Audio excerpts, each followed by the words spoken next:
PSG could be fined €75 million for breaking FFP rules within the UEFA region. Included in that are several Premier League teams: Chelsea, Manchester City, West Ham, and Leicester. Is this the light bulb moment? Is this why we're in the situation we're in? That's just one of the questions you can ask tonight on Leicester Till I Die TV's Question Time. Good evening. It's time! Strap yourself in, because we're set up, switched on, and ready to go. You are watching and listening to Chris and Leicester Till I Die TV on YouTube and your favourite podcasts.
Till I Die TV, your first choice for everything Leicester City. Tune in and join in now. And now, here's your host. Right, Chris. All right, everybody, how the devil are we doing? Good evening. It's Sloppy Seconds time tonight, and if I tell you that Brad's been on both shows, he'll probably be leaving right now as he's heard that. Welcome on. This is Question Time. Leicester Till I Die TV on YouTube. This is only watchable on YouTube. And if you want to join in and put a question, because this is the show where you decide where we go. Out of town, probably most of you want us to. But the agenda, basically, there isn't. I set the ball rolling with the first questions of the guys, and then it's up to you. Put your comments in and questions in the chat. But to do that, you do have to subscribe to the channel. So we're doing a couple of these now. All you got to do is press subscribe on the YouTube site. A minute later, you can comment in the chat and put your questions. And we'll be here and give you not necessarily the right answers, not necessarily the answers you want to hear, but they'll certainly be our opinions. It's Leicester Till I Die TV, YouTube, and if you're listening on your favourite podcast platform, thank you for lending me your ears. This is where you can find us. Watch us on YouTube. Listen on your favourite podcast platform. Or ask your smart speaker to play the podcast Leicester Till I Die. Broadcasting live worldwide. Brad, Sloppy Seconds, welcome back. Yeah, they're going to start calling me Brad the Boomerang, mate, because I'm always seem to be doing back-to-back shows with you on the air, don't I, mate? You do. 3 shows in 2 days we've worked together on each other's channel, and it's some 2 days. Some people say back-to-back is the best way because we can't see each other, but hey, just get some Vaseline out of the petty cash, mate. I don't mind. But welcome back. I will say we've not been on for a while. It's great to have him back. Hang on, he's writing down his shopping list. Dave, sorry about that. Mate, how the devil are you? Welcome back. I forgot the sprouts. Sorry. Yeah, I'm good. I'm good. Nice to see you, bro. Yeah, me too. I do actually love sprouts. I'm going to be honest with you. But welcome back. It's been a while, but it is nice to have you back. So, like I say, we don't know where this is going to do because, of course, last time you were on this show, it was a little bit different. So now it's very much question time. I'll set us off with a sort of a first general question, and then we'll see where the guys in the chat take us and what they want to ask us. But I sort of had an idea where I was going to start with this show tonight, and then this sort of popped up within my inbox, if you like, on Twitter, And Leicester City, who were competing in Europe in 2021, only managed to fill the financial requirements due to the application of COVID-19 emergency measures. And when you look at everything that's been going on over the summer, with the no transfers, housekeeping had been looked at, you suddenly begin to think, maybe, like I say, a light bulb moment. We've got UEFA actually having their financial arm. I've asked for additional information from all the clubs involved. So that's Chelsea. Well, it's 19 clubs, but it includes Chelsea, Man City, Leicester, West Ham, Glasgow Rangers, and Barcelona. And those clubs will be monitored closely. Now, there's always been a little bit of a thing, Dave. I'll come to you first, because obviously it's your first show back now. It kind of explains one or two things, doesn't it? Yeah, certainly. I mean, it's the same old thing, isn't it? Don't spend more than you can earn. And that's why they're trying to increase the attendance at the ground. That's why we're trying to get other income sources, because we can't sell a top player every season.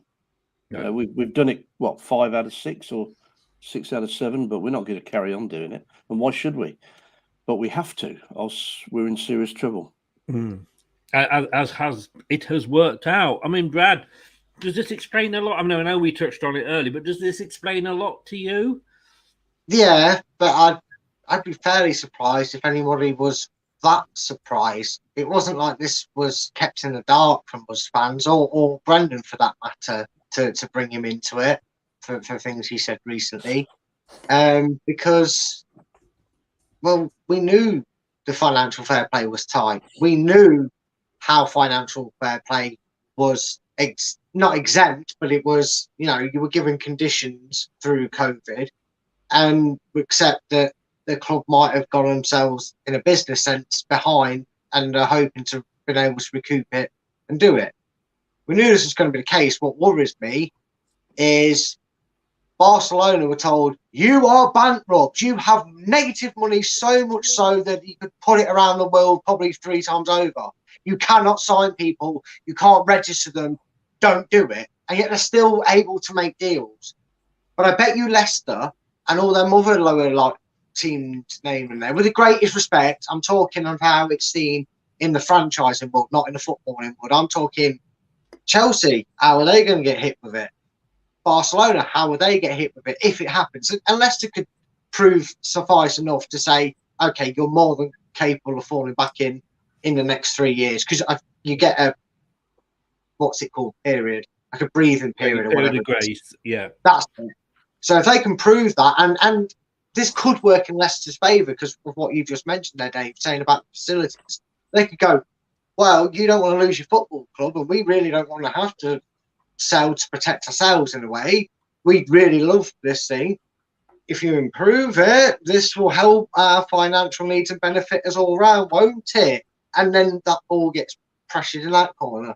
But I'm not surprised we're on this list of watch lists. I just fear who's going to get punished quicker and who's going to get worse punishment if they do get found that they can't sustain and break the laws. Chelsea's an interesting one, isn't it? Because what's their capacity? 32,000?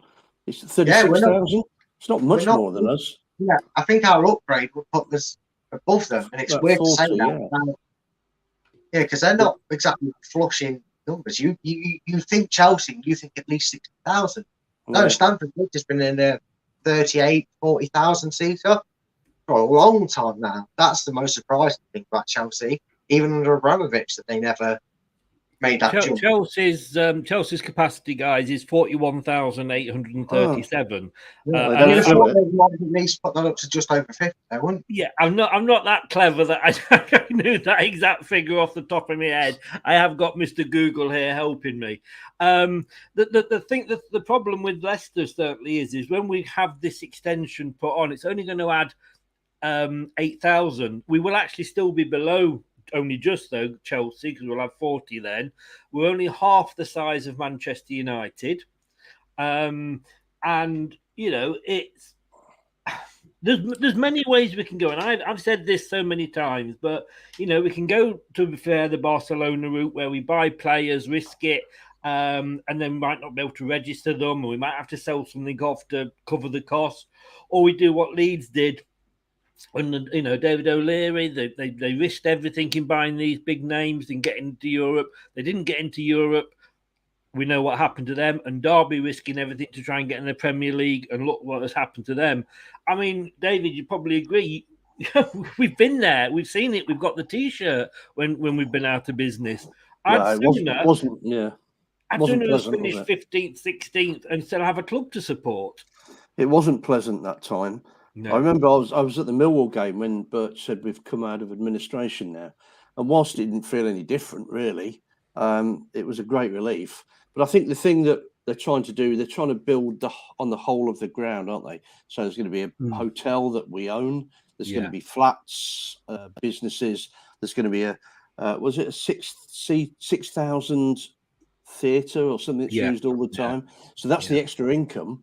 So instead of having 50,000 in the ground, we could probably get the extra income from that, which I would imagine will cover it, because building it's not part of the deal, is it?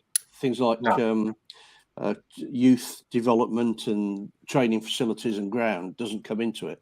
So Top can spend all his money on that and get away with it, but you can't buy players. That's where it goes wrong. Yeah. I mean, it's a catch-22, I guess, Brad, isn't it? What comes first and what comes second? You got to have one to get the other, or the other to get the first one. But I mean, it would be a surprise if at the end of this, and we had the Russell on from Brighton Rock Pod earlier previewing the game, and he was pretty much saying the same. It would be funny if we turned out that we were the sensible club. Well, yeah, it would, and you'd like to think that's going to be the case. And again, the FFP probably are sick of people making them out to be a joke because of the so-called showing of bias towards it. I say some club it is biased towards certain clubs, but it is what it is. We knew where we were going. We knew what was going to happen, and it's not to say that this isn't the plan. Leicester might be sat there, and us fans are having a meltdown, and the owners might be going, yeah, that's fine. We know we meet the regulations. We know whatever we've got planned can't be affected by FFP because it's about players. We know we're in the books. We know all we need to do is lose a Bertrand off the wage budget, lose a Soyuncu and Tenemans off the wage budget, and we're well under that wage budget structure radar. They're probably not that worried, because as long as the infrastructure and everything else is going to keep earning money, and Leicester season ticket sales, very minute, I'm guessing the change would have been in terms of sales and match day revenue. So I think, unless something alarming happens in the next couple of days, which it would be, I don't think the club are as worried about finding themselves on that list as maybe the fans are, because they've been expecting it. You do bad over club, even now. The airport industry is still nowhere near what it was before pre-COVID, and it probably never will be. And that is their main force of income. And they're still just to go through the details of the FFP ruling. The Qatar-backed League One side, as in Paris Saint-Germain, have had to pay UEFA 20 million in 2014 in the first round of FFP cases. Were ruled to have failed to have complied with the break-even agreement between 2018 and 2022. PSG have been ordered to pay back an unconditional 10 million euros straight away, and then the rest depending on how they do. Prize money of 26 million in total will be withheld from 8 sanctioned clubs, with AS Monaco 0.3 million euro, Marseille 0.3 million, Besiktas in Turkey 0.6, AC Milan 2 million, Juventus 3.5 million, Inter 4, and AS Roma 5 million, which is quite surprising because obviously we played them in the semis of the Euros. But this season will be the last under UEFA's current FFP rules, as they are due to change next year. So, David, in the new rules called here we go, Financial Sustainability and Club Licensing Regulations. They probably paid somebody a couple of million to come up with that, or could give it its short name, the FSCLR. We'll all remember that, won't we? Clubs will be limited to spending a set percentage of their revenue in a calendar year on transfers, agents' fees, and player wages. Are clubs like Man City, are they going to stick to that? No. They haven't, and they won't. They just get very expensive lawyers to bail them out. Yeah, they'll loophole the absolute crap out of that. They've been doing it, and it won't change anything in terms of how to get punished, because it's so adorable here 20 million to PSG. Because that's like Leicester getting sanctioned £2,000 in the grand scheme. It is. It's pocket money to them, isn't it? And you can guarantee, right? Even under these new rules, they would get a small slap on the wrist. You probably clipped it to use the video later on in a short. I'm sure. I'm not gonna reenact it again. But we'll get like a transfer ban or something if it happens to us, which it won't. I'm fairly confident it's not going to happen to us. Obviously, I can't say a certain 100%. I'm also not part of the financial structure of Leicester to guarantee it, but I'm more than confident to think that we're not going to get in trouble or anything with it anyway. But if we did, we'd get probably a 2-year transfer ban, and Man City would, have to dock a tea bag out the tea ladies' room to cover the fine. I think the problem was that 50%, was it something like 50% of the clubs when they brought this in were losing money and continuing to lose money, and it was increasing. So there were a lot of clubs going bust, and that was what UEFA was scared of. And the reason a lot of them didn't, I think about half of that 50%, because the owners bailed them out, and that can't go on, can it? I mean, we got bailed out, but you cannot carry on like that, and that's where it stops. But Brad's right. The smaller clubs will get screwed. The bigger ones will get away with murder. Man United, God, I thought they had no money. The Glazers have pissed it up against the wall, and they're still spending billions. It's ridiculous. I guess having no money means different things depending on the size of the club. But David, I want to ask you, because David, the other David has said this, and I don't know whether you would say this is fair or not fair. I blame the board for not realising last year that team would potentially hit FFP issues. We sold no one and signed quite a few, and maybe we shouldn't have bought Vestergaard. Do you blame Top for that? Well, no, not really. I mean, you've got to blame the management team, haven't you? He's the one who provides, says yes, but if he starts determining who we buy and who we don't, then where do you go from there? He's not the manager. He's not paid lots of money to buy these people or manage the team. So, I mean, you can't blame him for anything. I don't think. I mean, the guy has kept us going. We've won more trophies than I ever imagined in my lifetime. And you can't just say, you can't just say it's his dad either. I mean, he's the Leicester supporter, and he Top, from what I gather. He's one of his first viewings was the Coca-Cola Cup final against Middlesbrough, and that's what made him take an interest in us as a kid. So I think the only thing that I'm a bit concerned about is that why didn't Brendan Rodgers know this last year? Or, I mean, I'm sure he must be told these things, and he's just thrown himself out there and said, well, sorry, we're going off the topic a bit, but he's just saying that, I didn't know this. We were planning to get all these players in. That's bollocks. That really is. Yeah.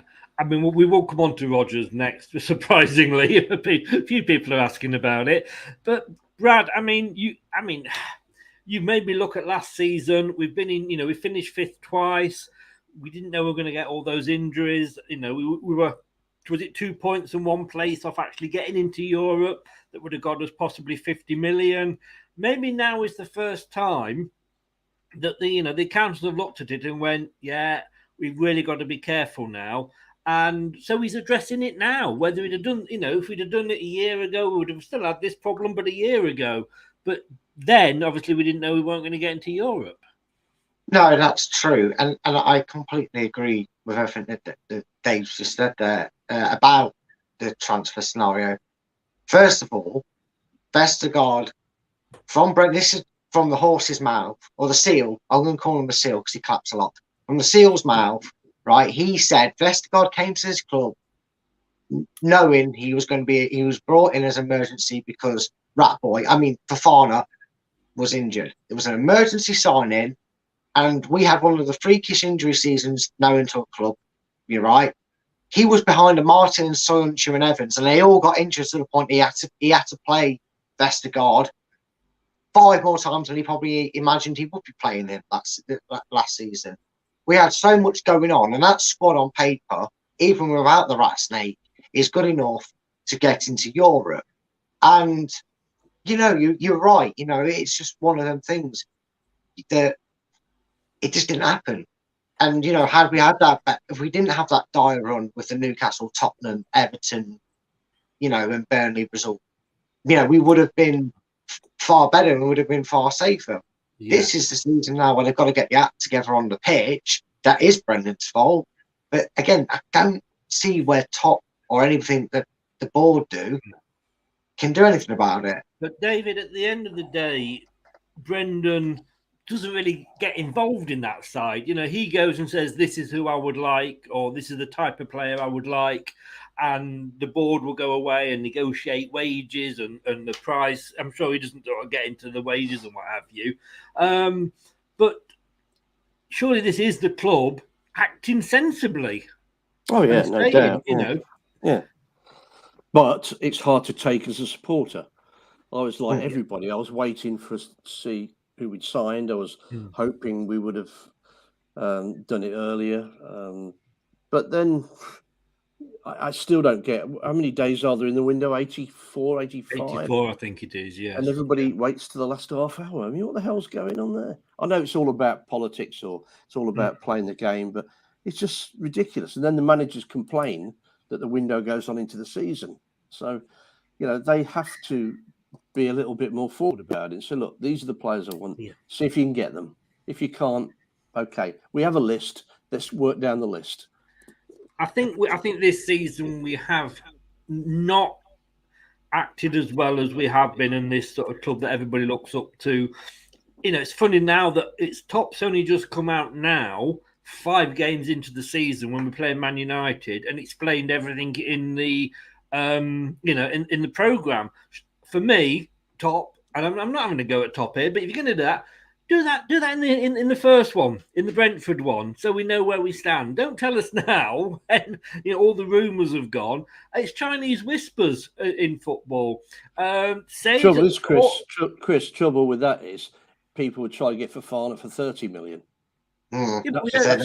Yes, but we were never in the point of having to sell Fofana.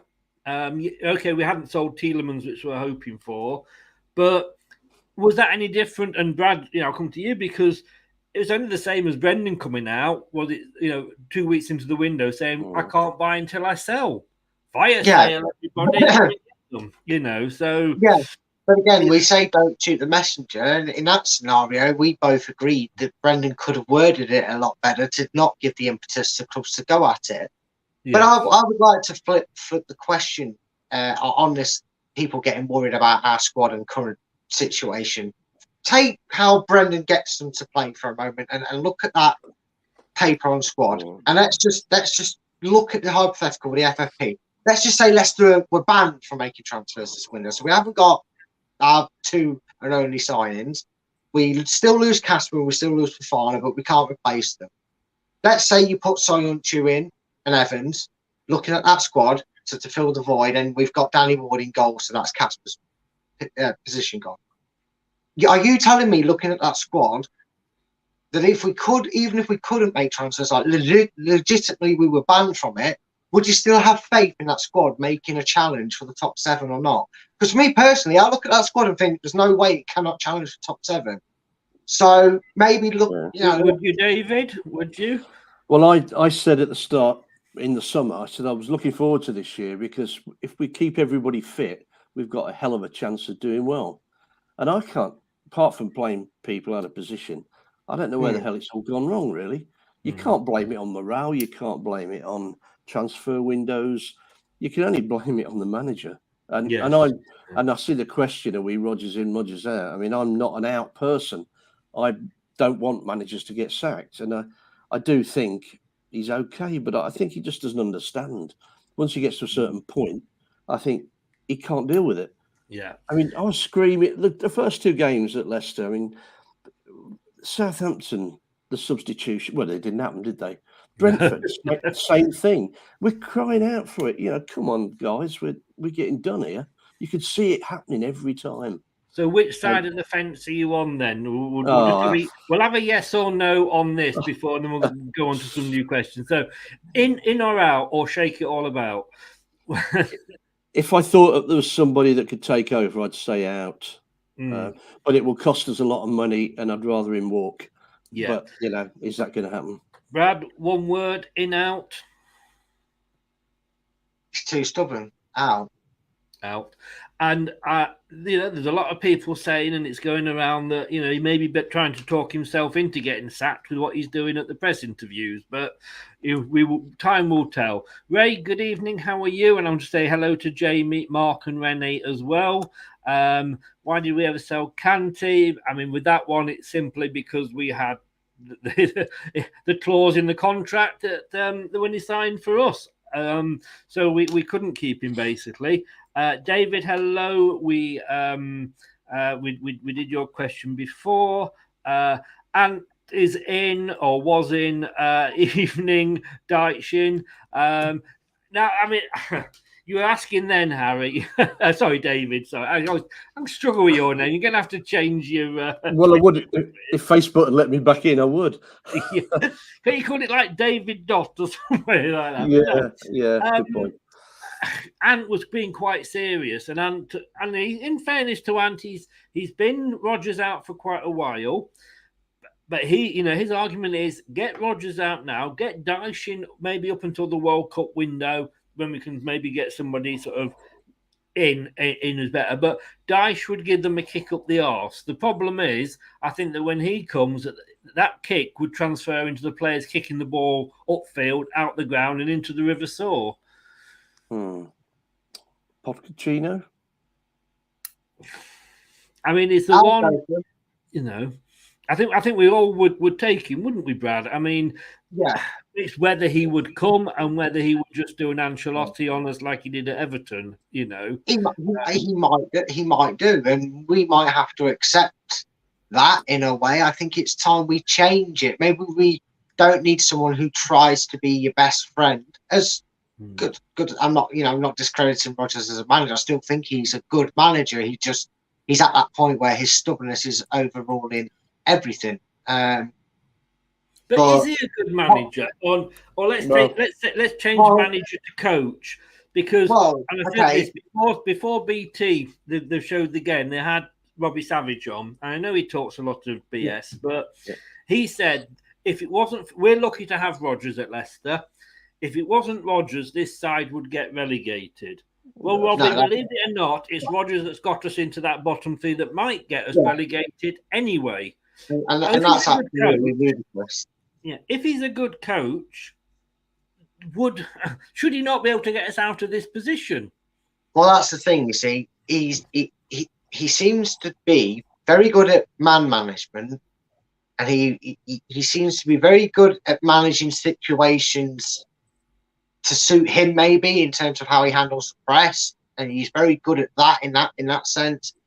And he has a very good coaching method. The problem is, if his coaching method stops working, this is when the issues come. And this is what I mean. A good manager has a method that will work and will get the best out of the team.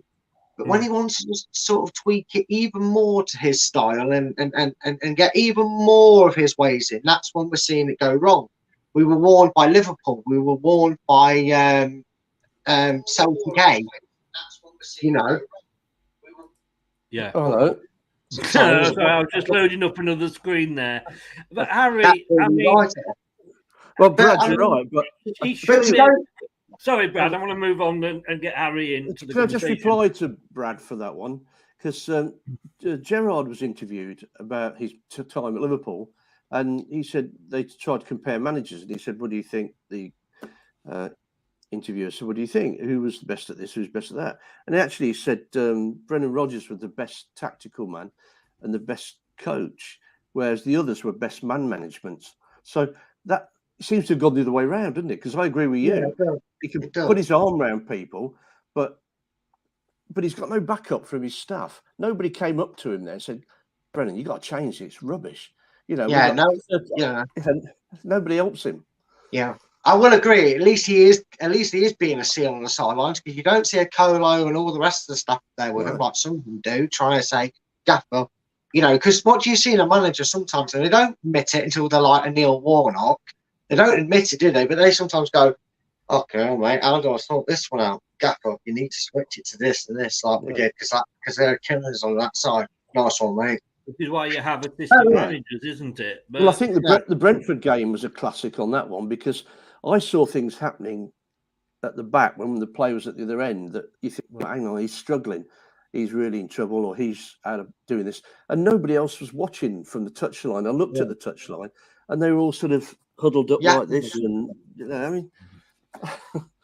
I mean, I said this earlier, Brad, on the show we did on Brighton, is that everybody says that Rodgers is this great coach, and yet he was out over the past, not just the 6 games going in here, but in previous seasons as well. He's been out-tacted, if that's a word, but out-thought on tactics by Ollie, by Arteta, who's a new manager, by Aston Villa's manager, Steven Gerrard, who's a new manager.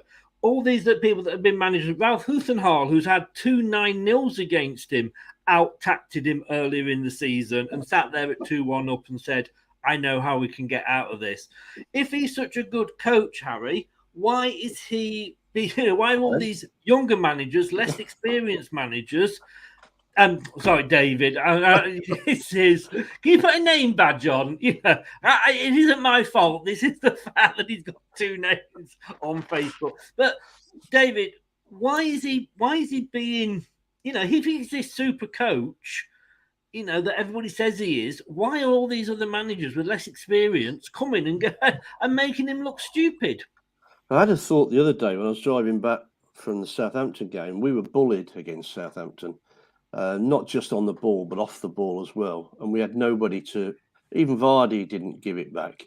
And I was thinking, they've watched us and they realise that we are timid. We're tippy-tappy, for hating the word, but there you go. Passing around nicely at the back. Let's get into them and give them a kick in and see what happens. And it worked. We didn't look at Southampton and see where they're weak. I don't think they watch the other games. And if they do, they're getting bad information back. Because at Brentford as well, you could see that coming. We were 2 up and I could see it coming after 60 minutes. Something happened in 60 minutes and he should have put the substitutes on then, 3 of them. Yeah. But he didn't, and he let it just drift away. We got what we deserved. Brad, Andrew says here, and I suppose this is the problem that as Leicester we are going to have. Like I say, we're going to extend our stadium and we are still only half the size of Man United as it is now. God knows what Newcastle are going to be when they build their new stadium. But unless Top goes home this weekend, digs a hole in his back garden and discovers oil, we are never going to be in that sort of category the same. And yes, since we won the Premier League, we are more well known, but I still go we have got to cut our cloth accordingly. And whatever we think, the top 5, and whether Brendan should have come out and said we were overachieving or not, we pretty much really we were we not? In a way, yeah. I think Leicester have. We talked about it with the Brighton fan Russell, who was on the show earlier, didn't we, Chris? And I even said that they've progressed with the 3 seasons down in that bottom half, and now they're aiming for 3 seasons in that top half. And then, who knows, maybe that's when they'll aim for or expectancy will raise for that European fight. And yeah, Leicester got the escalated push. That's why it was 5,000 to 1. With that comes expectation and everything that's happened. I think sometimes as well, and people have to remember the reason it's only an 8,000 extension they're looking at on the King Powers if we had a 90,000 seat stadium or even a 70,000 seat stadium, it'd be empty. We won't be able to fill it.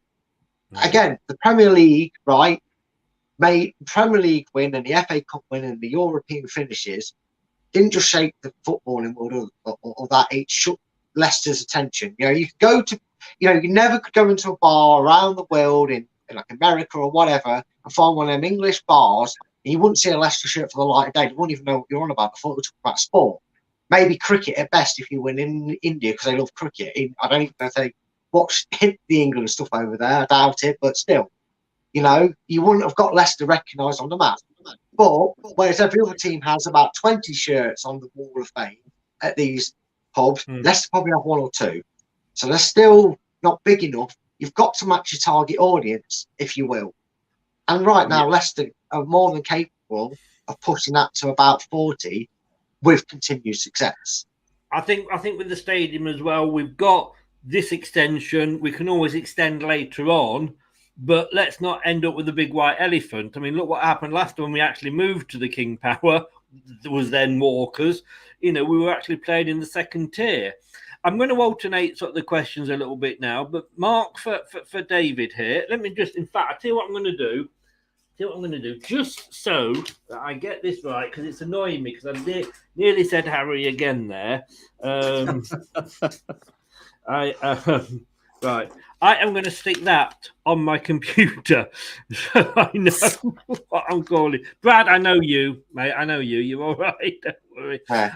Dave, realistically, how many more games do you see Top giving Rodgers? He seems like a dead man walking right now. I mean, I don't know. For me, because I'm up and down with Brendan, I see somebody write a serious thing about it and I get to, I realise that. But then I see us perform and think, bloody hell, Brendan. I mean, for me, he's probably still going to be here to the World Cup because I think that's when a lot of clubs will be looking at the managers when we get that World Cup break. How many games do you think he has got? I don't think it works like that. I think you've got to say how many games does he want and will he want to leave at the World Cup? And all he's got to do is keep doing press conferences like that and he'll go eventually. But we don't want to pay him God knows how many million he'll have to. I don't know. What is there a figure? But we don't want to do that. Top doesn't want to do that. He's got better things to spend his money on. And he's got to be confident the guy he brings in is going to do a better job. I was just about to say, if it's all right with Chris, if I could kind of retort to that. Is that the right word? Retort back to that? No, it's not, is it? Well, whatever. Right. Yeah. You know what I mean? Yeah, I was trying to be fancy, all right, for 5 seconds. But you're from England. No, right? You're from Leicester and you're living in Mansfield. What I did? Did you ever forget you were going to I don't know. What's in this coffee? Anyway, you know, you say that he would have, you know, better things to do with his money. You know, as you said, Dave, you've got more important things to worry about. But you also have to remember that Leicester is also part and parcel of the success of his income, and he does have to worry about, and he does worry about Leicester. We're not talking as if he doesn't. He does worry about it, and we talked that he's obviously unwilling to put the financial risk of the club at stake by saying, "Well, here's 150 million more, Chess. Spend it, but you better get top 5. You know, otherwise we're going to be, you know, shit creek you out of paddle," as they would say. I'm sure he'd put in more financial etiquette terms, but that's what he'd do. But would he be willing to spend the 18, 20 odd million, whatever it is? Because we hear so many different wavering things of what he's earning. We know he's very well paid, but I see so many different figures. It's ridiculous. But would that be seen as a risk if it meant that the person he brought in, and let's just say the whole deal was 27 million. You're talking sacking Rodgers, paying someone for a 3-year deal because they want a package themselves, right? Let's say it is 27 million. Is that such a risk if this person doesn't just get the new manager bounce, but keeps that club, you know, going and going and going, and we actually do what sounds like a million miles away and have a really good season? I that's don't the know gamble what that Top is going to have to take, isn't it? You know, and that's Yeah, why he runs a multi-million-pound business, and why I'm sat here unemployed and doing shows on YouTube. I just want to say we'll go back to Harry now. Andrew 80 there. Good evening. I think he's upset too many players to still be in a job. Now, I don't know if you ever listened to Talk Sport. And there's a guy that in the morning, 10 o'clock onwards, Jim White, and he has Simon Jordan on. You love him or hate him, Simon Jordan. He's a Marmite figure. I absolutely love him because whether I agree with him or not, he does talk sense and he has owned a football club, so he knows what he's talking about. You know, us fans sort of sit there and go, no, and we know we've never been in that position. He has, and he's lost a fortune when he did it, obviously.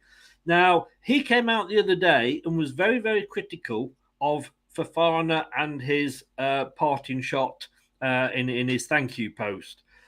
He actually, and I didn't hear this morning, but it's just gone up, that obviously after Brendan keeps coming out and having a go at the owners, and I'll just read this through you and then give me your thoughts.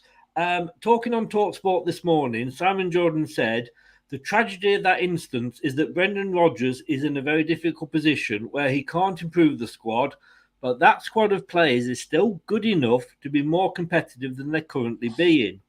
They were slightly unlucky against Brentford, and they've been in the Chelsea game. They should have gotten more points than they've got. There's enough in that team to be better than they currently are. After spending 10 years as chairman at Palace, Jordan was quizzed on how he would deal with Rodgers if he was City chairman. Top. I'd tell him to shut up. I'd say if you don't like it, Brendan, then you don't like it. But I suspect Brendan has some legitimacy in what he's saying, but I don't think it helps anybody. He is saying it. Now, for me, I'm saying, well said, Simon. Yeah, right. Yeah. Shut up or go. You know, you got two options, haven't you? But I think he's planning on that. I think that's his aim. I don't think he intends to be at Leicester for too many years. His next step up is a bigger challenge, or a bigger club or whatever. But I don't know where, because he's tried that, hasn't he, at Liverpool, and I don't think Celtic could have him back. So, I mean, to me, yes, you know, as I've said in the post I put for this, put up or shut up. You know, you can only when I was working, I know that, you know, in my last job, that my bosses checked everybody's social media because of the sort of business we were in, and if you said the slightest thing that was critical, you were called into the office. You wouldn't get away with this. Does he need to grow a pair, Brad? Maybe. It just sounds a bit bizarre that he's taken the measure in what he's done to get his message across. You feel like there's definitely better ways to handle it, and you can have a discrepancy with not being given the funds, or maybe you feel like you're being kept in the dark on certain information and you're trying to get a response. Go through the proper channels. Maybe he has, and maybe he feels this is the only way he can get a sit down. You know, maybe he thinks, right, I want to have a word with him because I want to know if this is a one season problem, or am I going to be up top? And it's the manager and the chairman. They will be talking every single week. Well, you think that, and I that's what I thought the case would be, but it just seemed. Top was down at the training ground for a couple of days, you know, the other week, wasn't he? A minimum, you know. He's at every match. I'm sure Top will be saying, "I need to have a word with Brendan." I'm sure he's not unapproachable. I'm not saying he's not, but also, as a worker of the club, when I worked there, I know how it is when the owners turn up. There is a note, you know, that is an email is sent, and I'm sure it's just the same when it comes to Brendan. He's turning up today. He will be here. He wants to see this. He wants to see that. He's then going to go. He's got a meeting at this, so we've got to get him shown. He wants to see it, and that just, you don't talk. I mean, it's different being a staff member. I was part of the housekeeping team, so obviously we were don't be seen, like, you know, children should not be seen or heard. You know, we was like that. We had to be out of the way, be respectful, and bow if the monks were around. That's a little bit extra for you there, just to know that. But we don't know how it is. We see lovely videos, and it seems like they're laughing and they're Just talking. remind me never to get in a car journey with you, Brad. I know, right? This is why I like going to shortcuts are longer than the long cuts. I know, but my point still stands. We see them chatting and laughing, but we don't know if he's like, right, he wants to see how the training ground's going on. He wants to see how everybody's getting on. And then he's got this. He'll be in and out. He just wants to witness the training session. He's not here to talk. He's got to go. We don't know, for instance, that he's that approachable. I'd like to think he is, but...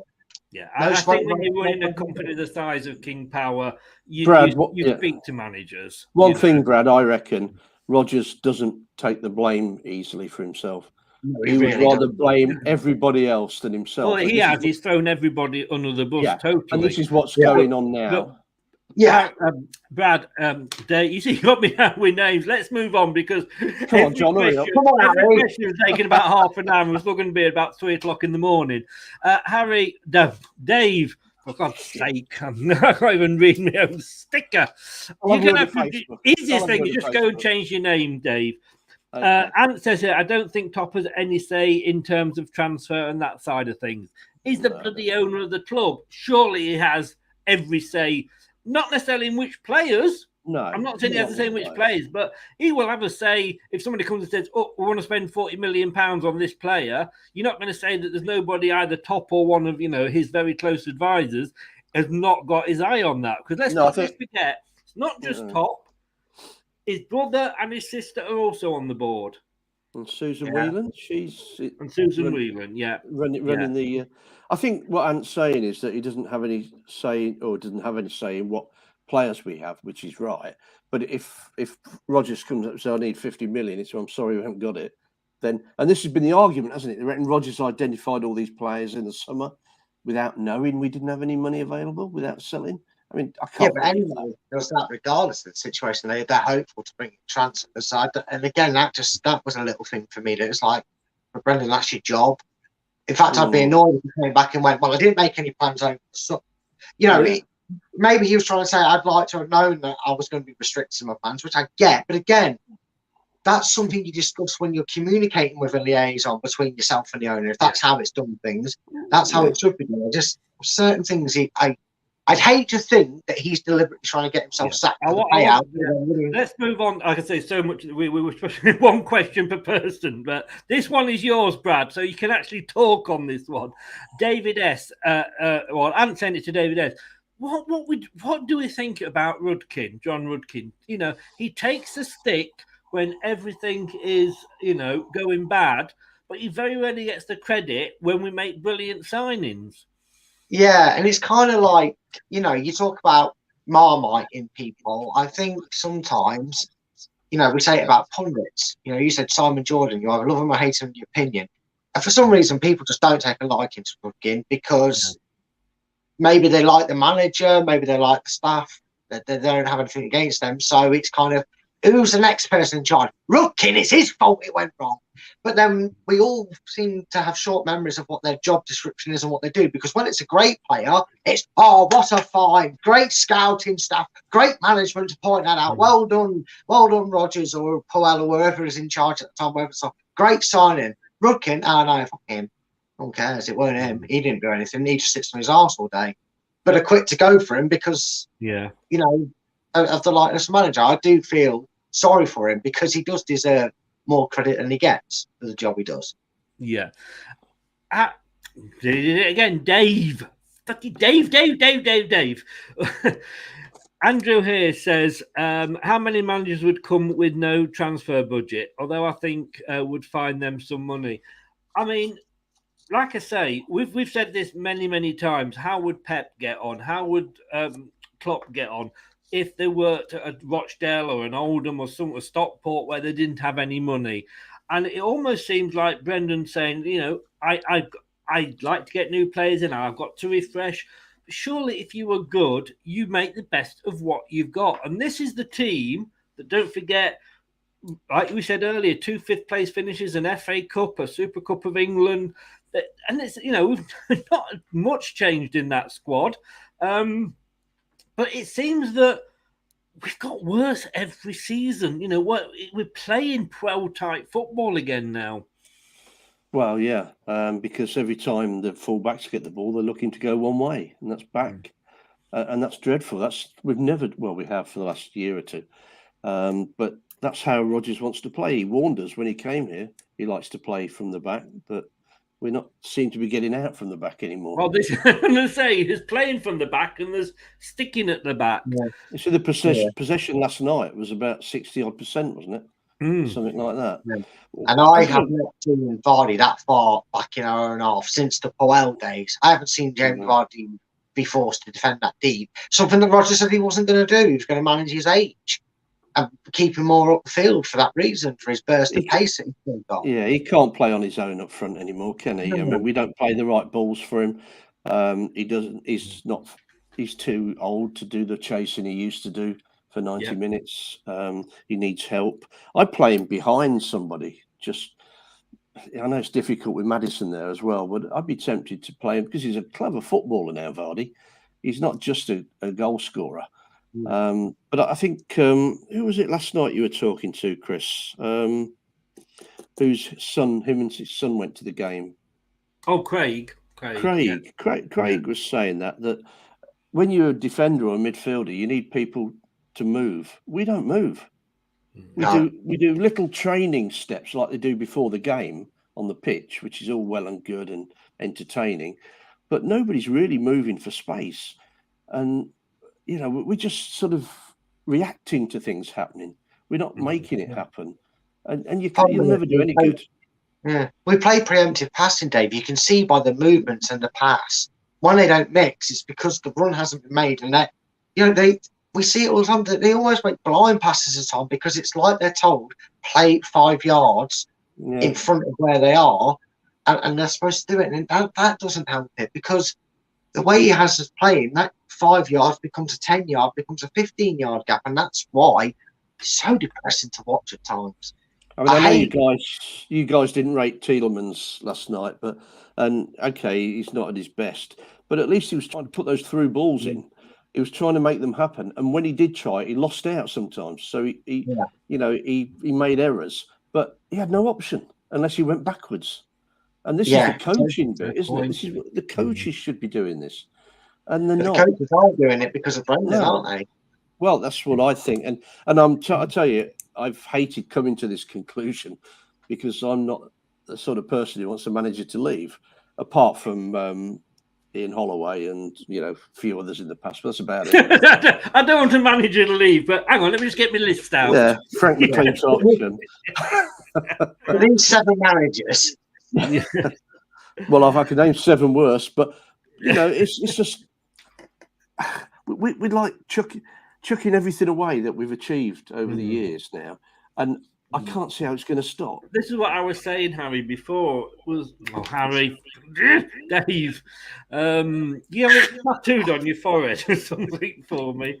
I tell you what I'm going to do. I tell you what, I've worked out what I'm doing wrong here. Let me do this. Look, I'll speak to Facebook and say, look, Chris says you've got to change my name back. Indeed. Okay, let me try and do this. I think this may help me. There we go. Let me show the names and I can see them as well. When Rodgers came in, we seemed to play. We were boring under Puel, and we seemed to take a notch up. And Vardy wasn't playing well under Puel, and Rodgers got him playing again. But it's like we've almost come full circle.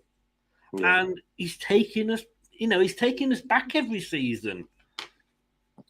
Well, you look at something like Harvey Barnes. I mean, he gets the ball. We know where he's going to go, and he's quick. He's a liability without the ball. You're playing him as part of almost a midfield thing on the left, but he comes back. He's a waste of time coming back. So there's no protection for the full back. So you think, well, play him in the middle up front then, or something like that. But don't play him where he needs to come and defend. Give him the Vardy role.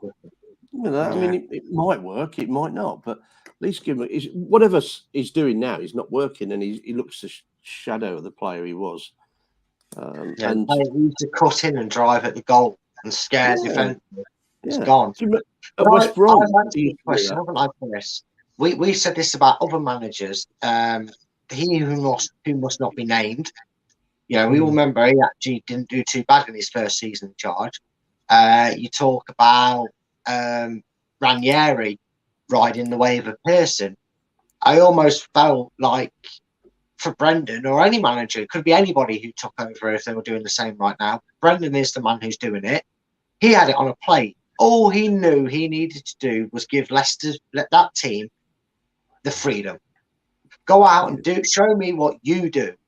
And why it worked, why he was getting the praise, because it wasn't hard to undo Puel's work. Just stop playing boring football. But I think in the back of your mind, like Dave and yourself have said enough tonight, Brendan's way is to pass the ball around and be patient. And it's almost like, and I kind of brought this up similarly last night on the show as well, but I kind of said, it's almost like Brendan got to a point and went, well, did you enjoy yourself, children? Do you feel better about yourself, children?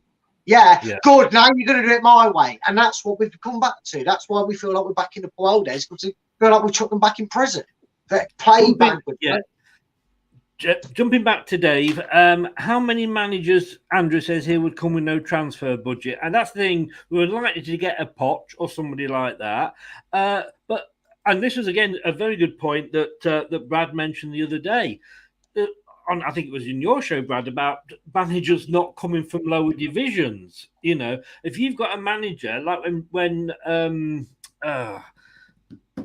going to forget his name now, Martin O'Neill came, he came from, like a Wickham background. And when Brian Little came, he came from a Darlington background where they didn't have the money. And they were able to do what they did, buying players that weren't, and I know that it's a different game now, but maybe that's the way we should be looking. Well, you tell me. I mean, I can't think of anybody that's setting it alight, really, that hasn't lost their job in either a Premier League team or Championship side. And there's gone, because these players, these managers are just regurgitated, aren't they, and recycled, and they come back for more. I mean, the people that would do it, I can think of three. One would be Sean Dyche, one would be Sam Allardyce, and probably Neil Warnock if you got him a wheelchair to come down. But they would come for nothing almost, because it's a great challenge for them. I mean, it's not that long ago that Dyche was sort of touted for Leicester anyway. I wasn't keen, I must say, but he's an honest bloke. I mean, players need scaring. Yeah, Brad, can I come to you with the next question, Brad? Otherwise, we're not going to get through the list of questions here. And I'll come to you with this one, Brad. When he joined us years ago, he got Vardy scoring, Nacho scoring, albeit because of injury. Madder's improving his scoring, etc. So what do you think he's doing differently now, and why has it happened? I mean, I think the first one is he's not playing two up front. Well, yeah, he's not playing two up front, and it is. You're just slowly getting that feeling or realization, to the people that are thinking, "I told you so," because they said this would happen. Rodgers, this is what makes him a crafty manager and a good manager in a different sense to how he always gets work, because he happily took the restraints off that Leicester side. He let them play free-flowing football. He let them run around, play high pressing, take risks, be a bit reckless, be a bit naive, but it paid off more and more for him, and it fell in his lap. But after a certain amount of time, as a manager, you want to do things your way. You want to implement the way you know best to teach the tactics that you've been doing it. And that's exactly what's happened. We've now got to a point where he's gone, what I've achieved here should at least guarantee me a season and a half to get my way around and get it working and prove that I'm more than just an average Joe manager. And guess what? Last year, was the start of it. We went back to passing the ball sideways. You take injuries aside, when the players came back, it didn't change. We were still passing it all the way back to Schmeichel. I mean, I joked yesterday, but it's probably closer to the truth than possible. We could rename ourselves Obvious FC because we all see it come from a mile away when Leicester play. You don't need to do you don't have to be great at your job to see how Leicester are going to line up when you play them and how they're going to go about it. And unfortunately, it's just not working out. And this is why I say his stubbornness will cost him the job, because he's managed to coerce that mentality and feed off it with the success it brought. And now he's going, oh, no, they were just overachieving. It's my genius that's going to make it continue. And that's what he's selling his idea. It's just Dave, going down we the were wrong saying road. about what Brad was saying about, he's earned enough to be given time.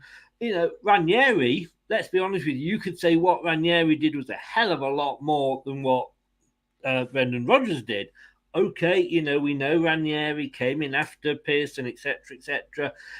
As soon as he started doing his own thing, it all went pear-shaped, and we were down in 17th. Now, I got, shot down the other day because I said, we sacked, Ranieri, who won us the Premier League when we were 17th. Rodgers has got us down to bottom after 2,750 days of not being bottom.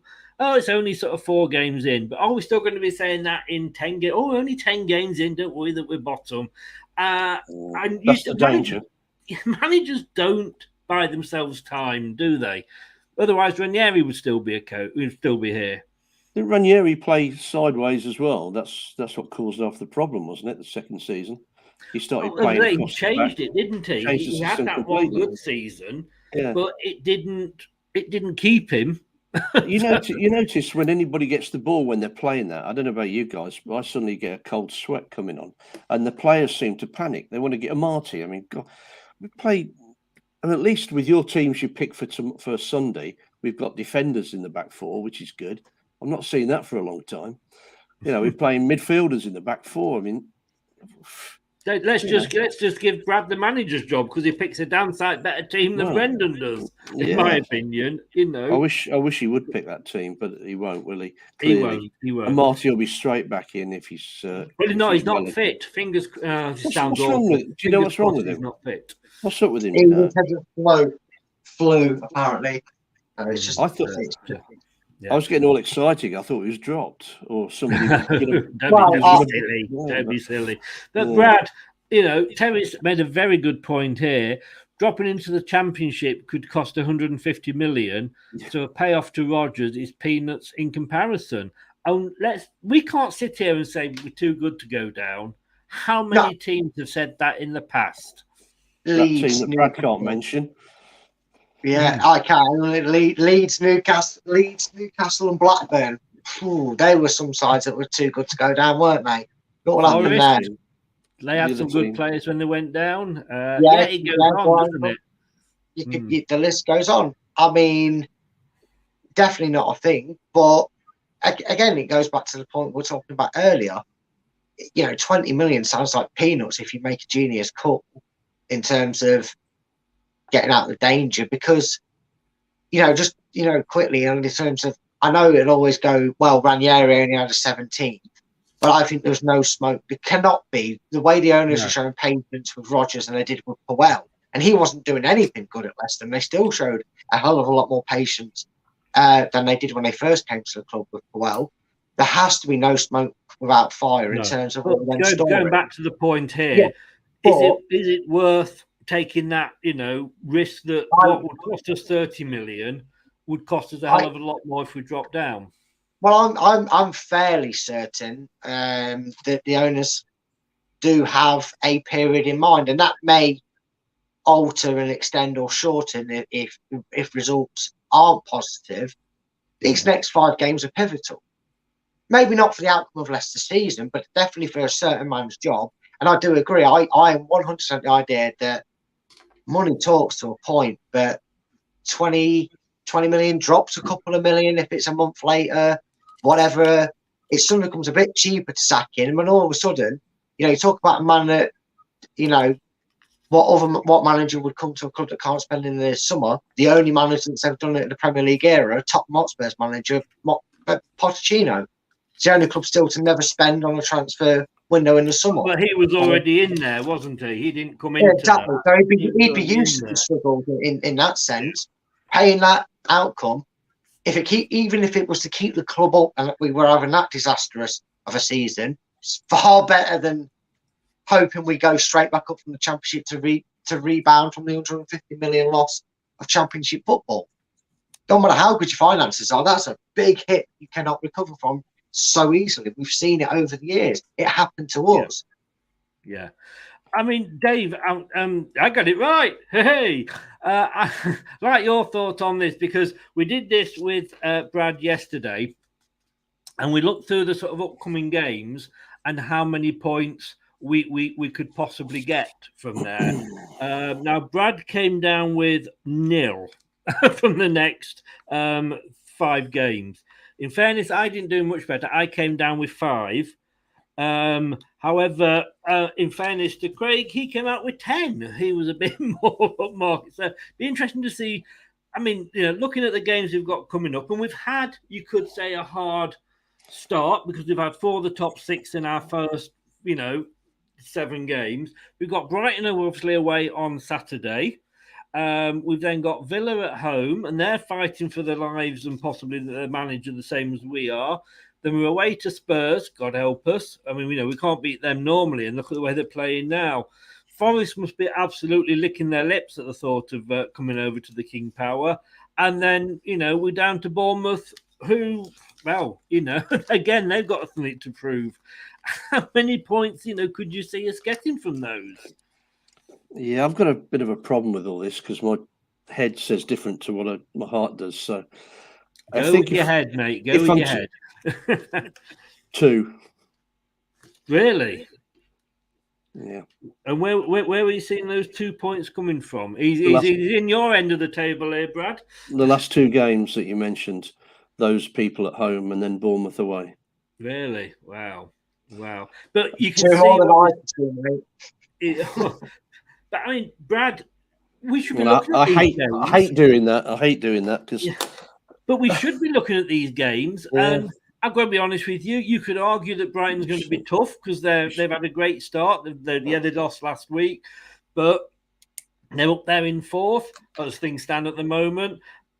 Spurs, you could probably say we're not going to get anything from, but then we wouldn't expect to get anything from that anyway, would we? Let's be honest. No. But we should be looking at getting points from Villa, possibly from Forest and from Bournemouth. Oh, we should. Definitely. Yeah. Sure. Yeah. But the way Brendan Hazard playing the football is the reason when you asked that question, I was brutally honest. That's why I said I genuinely cannot see where we get even 2 points from. I mean, it even sounds far-fetched. And with David's point, I'm getting 2 points from them games, because we don't look like a team that can do it, because we're a team that absolutely crapped our pants 1-0 up against Southampton. So how the hell are we supposed to get anything from these next games? Brendan Rodgers' way, I really don't see it. Yeah. Jessie, welcome along. She did say before this, by the way, is Brad on one again? I tell you, he's been on 1, 2, 3, 4, 5, and 6 so far in this show. Hey, we're passionate. He's passionate. That's no problem with that whatsoever. And I guess you mean when you say sideshow, Bob, I presume you mean in phase, is it? I don't know. I still don't know how to pronounce it. Dave, are you pleased with that signing? I must confess I wouldn't have known who he was until the day before yesterday. But yes, it seems like he's ticking the box. So, yeah. Brad, Ray, Rodgers, Pochettino, Mourinho and others are going to require a large budget. Claudio knows how to win on a budget. I mean, don't get me wrong. He was fantastic, and I'd have his babies, like I say, if he walked in now. But, we've got to remember where he left us. Yeah, of course you do. You have to be wary. You don't really tend to go back to something that ended in a disaster, do you? That's not the wise idea. That's like Fulham, Watford. Yeah, exactly. You don't want to become one of them. You don't want to get that going for you. You've got to have your ambition matched. And there is always, no matter what they do, no matter how sensible they try and do it, there is going to be an element of risk in whoever they take on the job when they move on with Rodgers. Whether that's sacking him or he gets offered a job when he moves, and whatever. Whenever that time does come, it's always going to be a risk, because you might have a very settled squad that just get you in Europe, but then you have an idea man who wants to do something different, and suddenly 5 players are no longer required. every manager comes with an element of risk, and we have to be prepared for that. But as long as you get the manager in that you know is going to match the atmosphere in the club and take the right actions in driving the club in the direction that the owners want it to go in, then you have to be prepared. Maybe the risk is to chuck 60 million in deals and whatever in terms of contract negotiations, whatnot, sacking and hirings and long-term contracts. It's far greater than risking signing 4 players at 30, 40, 50 million a pop and finishing 17 for not being able to get anything for them. You know, Scott Parker. Don't swear at me with that name. Well, he's used to having no money, isn't he? Yeah, for good reason. He spends $4,000 on his woolly jumpers. Ted. Terry says here, and I very much fall into this, and I'm not being disrespectful, Dave, but you fall into this more than Brad does. He finds this whole saga interesting. As a 65-year-old fan of Leicester, this is all nothing new, but it seems a lot of folk have never been in the bottom 3 before.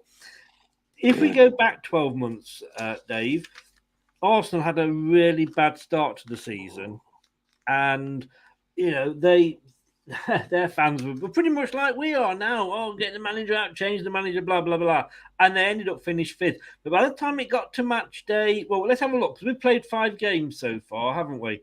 So in fairness, let me go back to match day 5 last season, and Arsenal were in 13th.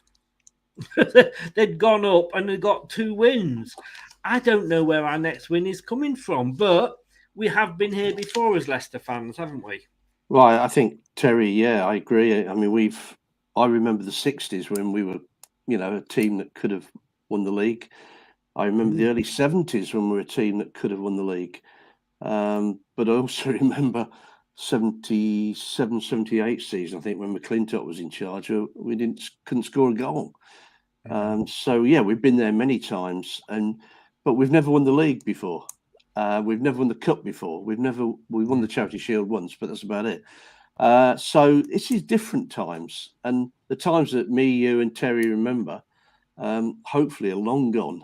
But we've just got to be very careful they don't come back, because it only takes, as Brad said earlier, a Leeds slip up or a Forest split up or 1 or 2 others, Blackburn, and we're back down there in League One again. It can happen that quick. Oh, it can. And we're right to be worried, though, aren't we, Brad? I mean, don't get me, I just think it has been handled so badly. And had Top come out and printed just on the website what he did in the home in the program against Man United. If he'd done that at the start of the summer, or even if he'd done that in match day 1, we'd all be a little more sort of, okay, we kind of know where we are. And we'd probably be saying, let's give Brendan a bit more time.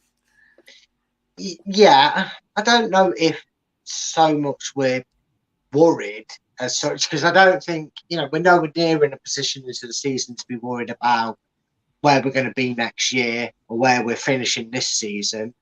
So I don't know if worried is such a thing. Again, we talk about communications, the liaison, the go-between, the gophers, or whatever you want to refer to them as, the assistants, whatever, towards the ownerships, the communication barrier between owner and Rodgers. I just don't think it's that easy. You bring up Dave's point. If the owner comes out and says, actually, we ain't got a pot to piss in, I'm afraid, we ain't getting 75 million for Fafana. We're not. We're just not. Chelsea are going to go, you need money. Look at Southampton. The second it came out that they were a breeding ground for Liverpool mainly, or Southampton at B, as we call them, they were a breeding ground because they had to sell. They could not afford these players. They couldn't afford to keep them. We were in no position. It's just because Snake Boy took his toys out the pram that we ended up selling him. Because had he not caused the ruckus, I don't know if Chelsea would have paid the 75 that we came to. They might have gone, well, it ain't working, he ain't interested, we'll go elsewhere. I think the fact that he made a ruckus and a noise is completely the reason it ended up going. But I don't think we're in a bad state as people make out, because I think the owners knew that they were always going to get put under the microscope, given the financial struggles they had during the COVID season. So in terms of that, I think we've just got to trust them, as we have done since the day they were in charge of the club. But I mean, Brad makes a good point, Harry, but with the way that it was handled, the way that Brendan came out and said we need to sell before we can buy, Newcastle coming in and saying here's 11 million or whatever it was for Maddison, that was the situation we were in. The impression that people got of us is we haven't got a pot to piss in, and people were, saying when I was coming on, my show message was saying like, are you going bust? Are you going bankrupt? Haven't you got any money? And we have got I think we're in the top 5 most manageable debts for clubs in Europe. So, but it was just the way it's all been communicated.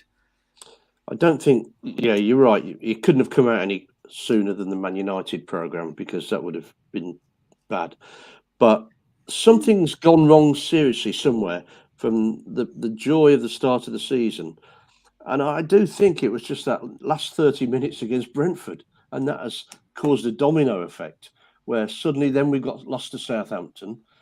Okay, we didn't expect to win at Arsenal, Chelsea, but suddenly it's all gone tits up now because of probably two bad 30 minutes. Really, that's it, isn't it? If you think about it, a bad hour at the King Power, and suddenly we're in turmoil, and Rodgers has lost it completely. He's run out of things to say. His body language is all wrong. I don't think he really buys into this development scenario or everything else. He wants players for his team to do well. I think he'd be happier to be back at Filbert Street, but with a top side. That's the way he works. But it shouldn't. I mean, the thing he says about the transfer window shut and will be okay. It shouldn't affect players. I get fed up with this namby-pamby crap with players that, because he's been unsettled. He gets paid 150,000 a week, for crying out loud. Forget it. We used to go out on a Saturday, Sunday for no money. We didn't get unsettled because a wife had shouted at us for doing it. It's pathetic. And that's where it goes wrong. And the only way you can change that is by bringing in players who can handle it. The Jerry Taggarts of the world, the Matt Elliott's, the Steve Walsh's, guys that are going to get on with the game and make it happen. We've got people who are soft. It's a fair point, and we'll agree to disagree regarding the when it should have come out and said. But I'm going to say 2 words to you, Brad, and please don't swear at me or throw anything at the screen. Peter Taylor. Yeah, sorry. I'm scared, Brad off. I'm scared. I could have said Frank McClintock. That would have been even worse. You'll back me up on that, Dave. But I mean, those of us that remember, Peter Taylor, he came in, he did well. He got us to the top of the Premier League. We had a bad game against Wycombe Wanderers when it all went tits up, as you say, and it never got right. And we managed to sort of just scrape through that season because of the good start that we'd had. But then next season, it just started to go all wrong. 5-0 to Bolton in the opening game, who had just been promoted. I hate to say this, and from what you just said as well, Dave, are we seeing that again, do you think? I do wonder, because we lost 3-0 home to Man United. That's when it started going wrong for Taylor. I'll say Man United reserves, because on the bench was Beckham, Giggs, Scholes, and a couple of others. And we were totally outplayed that day. And we were lucky in previous games, so we had no right to be top, really. Yeah. He was just, he bought in, who was that guy that followed him around from Gillingham and everywhere? Junior Lewis. How can you forget that? I've erased it from my mind. Yeah. But it was never going to go right. But again, we didn't see it. And I do fear, especially with people like Vards getting on a bit now and struggling a bit, the way we're playing, I do fear for that. Would you agree, Brad? Same question to you. Are we possibly or potentially seeing that? You had Peter Taylor, who came in and did well with the team that he inherited. But when he started to buy his own players, the aforementioned son of Peter Taylor, and there was Trevor Benjamin, there was a few in there, wasn't there? Are we seeing that again, Brad? Because Peter Taylor was a very, very good coach. He was coaching England, and he was unbeaten at under-21 level. Yeah, great. Look how well that's always turned out for us over the years. Under-21s going into the first team. But the thing is, difference is, is Peter Taylor ripped the core of that side to shreds. Didn't like Stan Collymore. Martin O'Neill was the only manager that managed to get any calm out of him during his very, very hectic years. But, once he didn't like that ego. I know he broke his leg playing in the game, I believe, against Derby, and that was it. He was done, sort of thing. But he never got a chance. Walsh, we all saw what happened to him. He cast him aside like he was dirty. He was outraging the fans. He was selling players left, right, and centre like he didn't care. And Taylor completely ripped the heart and soul out of that club. Miles away from that, and I don't think we've got owners that would make that same mistake and allow that to happen.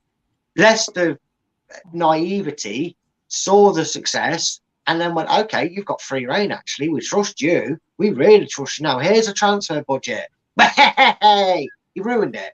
He absolutely got everything his own way, and it came to a point where sacking him was only left with one option: Mickey Adams and Dave Bassett. And we know how that ended up, because Dave Bassett Mickey Adams went undefeated, didn't he, for like the last 4 games or whatever it was at Hill Street, and got the job for the championship.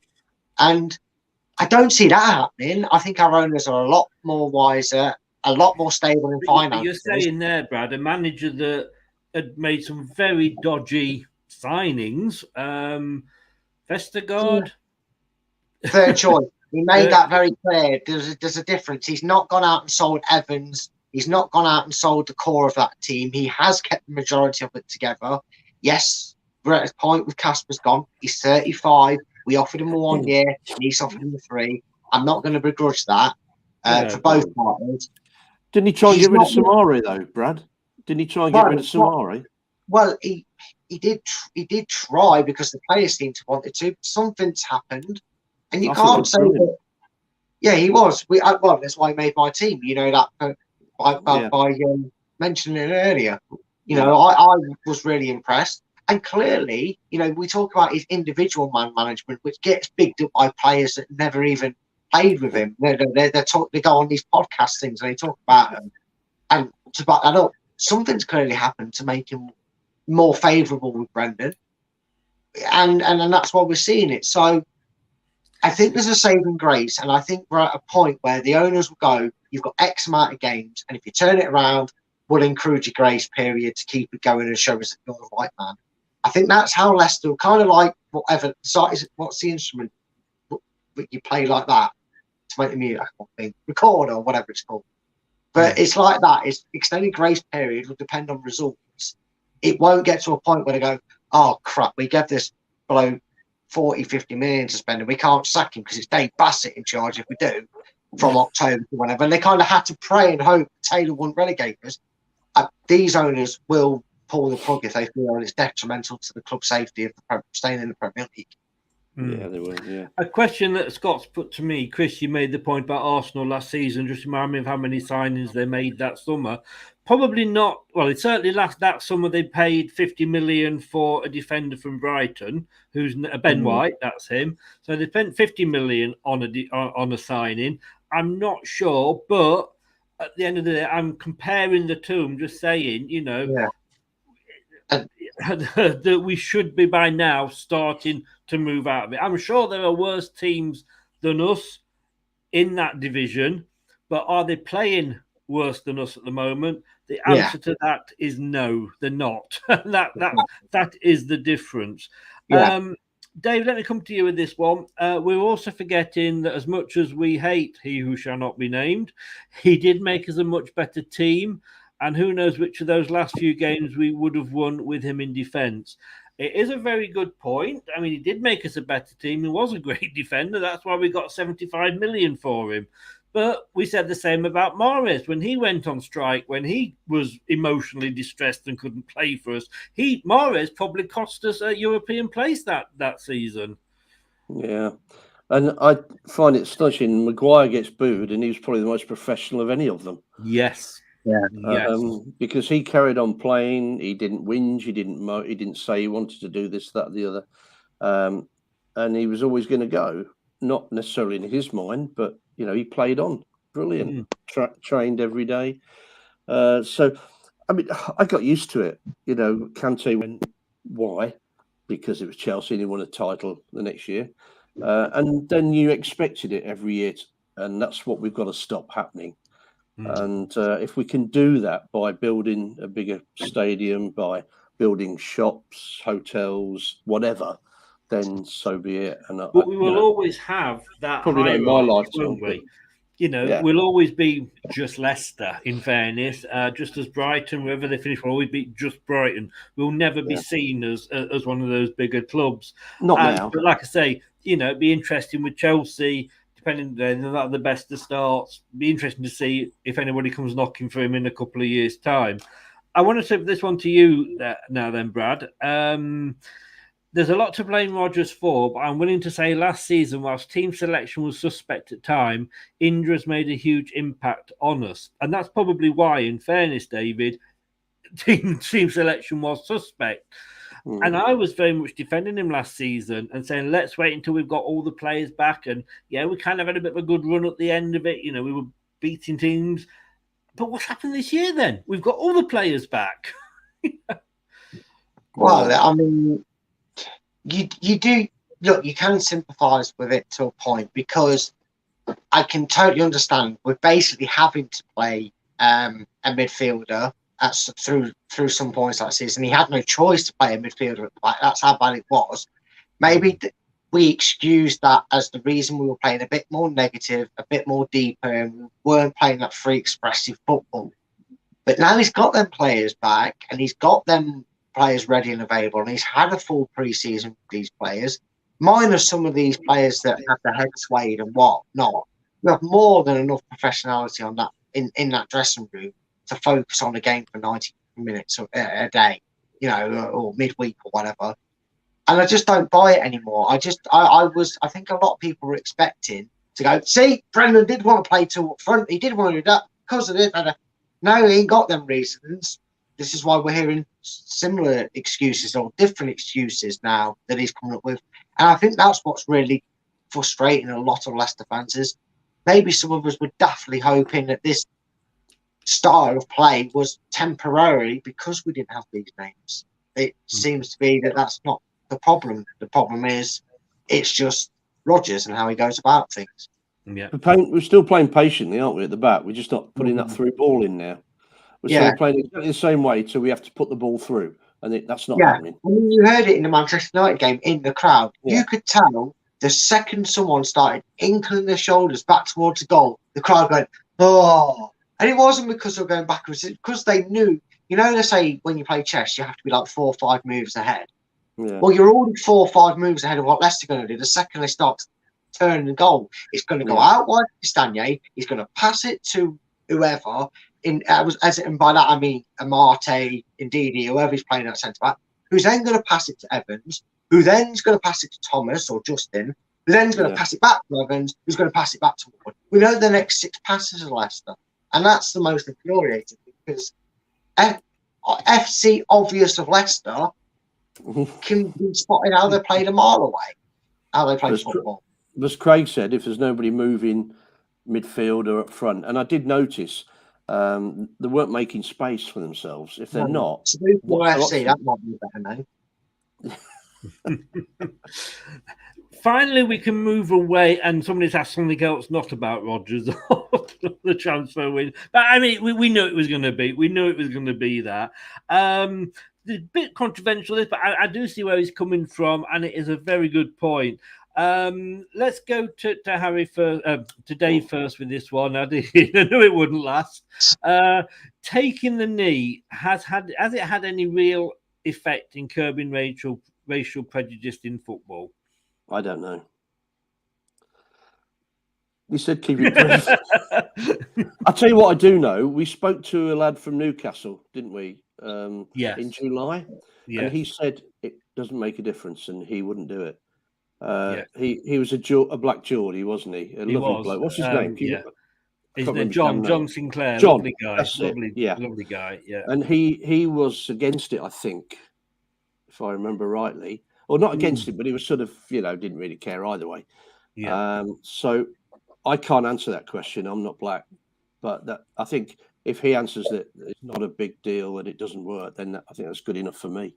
Yeah. Brad, let's hand the hot potato over to you. I just think it was probably done with the greatest of intentions. And I'm very glad that there seems to be something that wants to be done about racism in football, because it doesn't have a place in football. It should never have had a place in football, but unfortunately, that's how it is and that's how it was. I just think you have that as like your poster point, don't you? You have that as your point. You use it as an action, but every action runs its course. And I do maybe agree. I don't want anyone to take it wrong, but I do feel that maybe now it's like everybody making the profile picture of the Ukraine flag. It's great that we're supporting the cause and defending it, but invariably actions will speak a lot louder than words, and this just looks like it's been forgotten about, and people kind of are just like, oh, here we go, got to kick off, take lead, and off we go. People even forget that it's almost become a part of the game so naturally. Yeah, I 100%, that was my point. It did just become part of the game, Yeah, which is sad, but yeah, it's got to progress to be more. It can't just be kneeling that we do to try and stop racism. We've got to do more actions now. Yeah, and we're going to end on this one, and it has been a really, really, really good show. Scott, I will come to you again, Dave, first with this one, simply because you're on the left. Do you think that Albrighton was the right choice as vice captain? I like Mark, however, I can't see him getting much game time. But do you expect your vice captain to be always on the pitch? You've got the captain on the pitch, so you don't need necessarily your vice captain. It's what maybe Mark can bring off the pitch. It's true. I don't see him as an off the pitch person, rightly or wrongly, in the way maybe Walshy would have been or people like that. I mean, we're talking about a future captain who should be vice captain, really, aren't we? And that to me is Dewsbury Hall. And let him learn how captain should be under Johnny Evans. And to me, that's a natural progression. But, vice captain, does it mean anything? Vice captain is the vice president of the football world, isn't it? It's a title, but they actually don't really do much. Non-executive. Yeah. Your thoughts, Brad? Yeah, look, I love Mark Albrighton to bits. He absolutely wears his heart on his sleeve. He puts everything. He gives 110%. I call him Mr. Reliable a lot of us, but I don't know. I feel like it's been given to him because he's a nice guy. I can't imagine him being leaderish on the training ground or on the pitch. I could be completely wrong, but I don't. I think it's been given for sentiment and like as a reward for his commitment to the club year in, year out. But yeah, I agree with David. Sorry, Harry. No, it is David. Yeah. It is Craig, yeah. Yeah.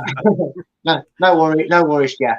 But I do agree. If you're going to use a vice captain, surely you'll give it to a Dewsbury Hall or a Madison sort of player that seems to have that, natural ability to lead about them. You see it on the pitch. You see certain aspects of a player, not in terms of what quality, but what their attitude on the pitch is like. The way they go about their business on the pitch can normally strongly hint towards someone who's got that mentality for him. And Dewsbury Hall wants it. We heard him in his press conference. He wants to do that. He wants to have them roles, as a Leicester player. So I like the sentiment, but leave sentiment to be sentimental. And somebody I'm sure I've just forgotten who it was. He said sarcastically, said that Kieran Dewsbury Hall was a future captain. I don't know who that was, Brendan, but this is also the guy that said what a fantastic player Hamza Chowdhury was and blew his arse, and then 6 months later sold him out. So it's also the same person that said we weren't experienced enough and then lost to the most unexperienced side that's ever played in the Premier League since 2017. It's going to be a long season. And for those of the new supporters, and I don't use that degradingly, because the more supporters we get, and by being more successful, we will attract more supporters. That's how these clubs, get the following. This is Leicester City. Welcome to Leicester City. Welcome to the roller coaster ride that is called Leicester City. It is going to be that way, isn't it? What are your hopes? And we'll finish with this one now, Dave. What are your hopes for the season as things stand? Top 10. Brad? Right now, I'm with Dave, top 10. I think I would take top 10 as well. I think that's as good as we can possibly hope for. Gentlemen, it's been a pleasure having you on. Thank you so much. We will be back here again this time next week. Certainly will. Okay, mate. And look after yourself, boys. Who knows? We may have a different manager then. Oh, did I say that out loud? Dave, thanks very much, mate. Take care. Stay safe. Thanks for coming on. Cheers, mate. See you later, Harry. See you, Brad. Bye. Yes.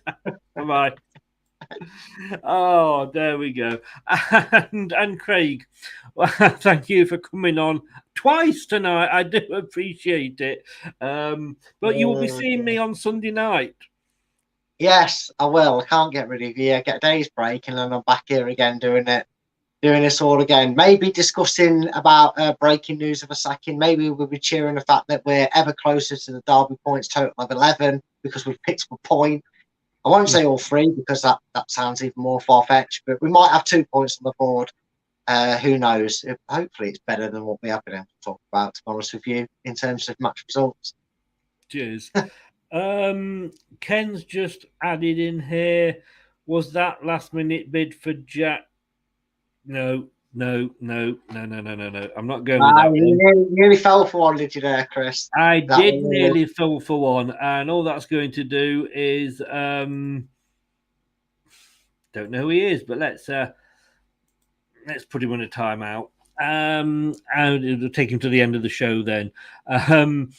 Thanks to all 3 of you. Let's support Brendan, says David.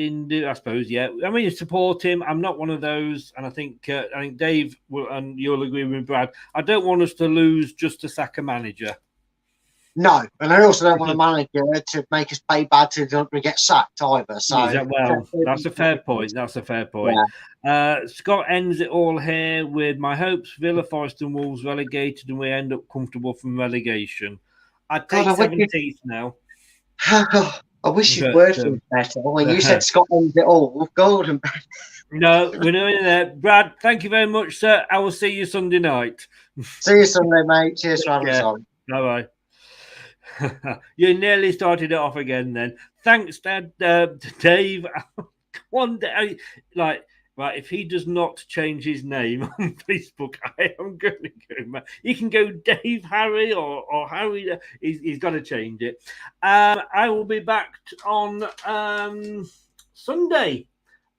You'll catch me on TalkSport 12:40 in the morning, and in the afternoon, and then we'll be back with the watch along from 1:30 and with Brad for the post-match at 7. Fingers crossed. Thanks to Dave. Thanks to Harry. Thanks to everybody that's been watching. Thanks to all the guys that got the comments in. And if you've been listening on your favourite podcast platform, thank you for lending me your ears. I'll see you on Sunday. Have a good day off tomorrow. Take care. That's all, folks. Thanks for watching Leicester Till I Die. This is Chris saying goodbye and see you next time. This week's episode has come to an end. But the fun doesn't have to stop here. If you have any questions, suggestions, or feedback, head over right now to Twitter and Facebook and like, share, and get involved.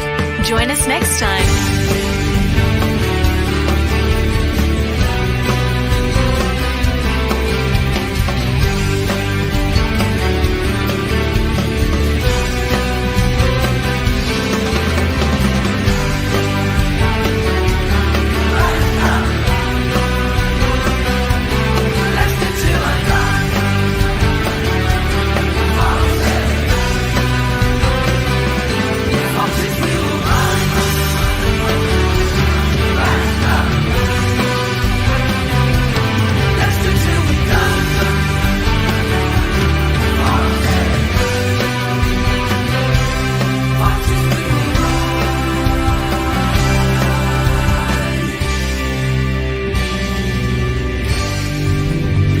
Thanks for watching.